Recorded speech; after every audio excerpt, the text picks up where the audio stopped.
দিয়েছিল। সেই বিবৃতি কি ছিল? তারা মত দেখানোর জন্য যে নাকি এই কাজ করেছিল। সেটা কি মত ছিল? সেটা কোনো মত ছিল না।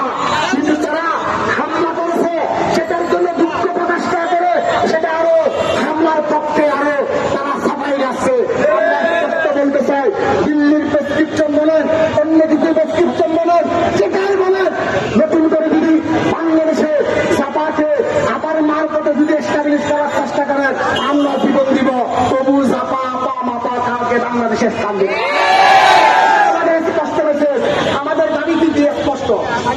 যারা হামলার সাথে জড়িত সবার পড়ে আছে, সবাই দিনাজপুরেও হামলা করতে আসছে।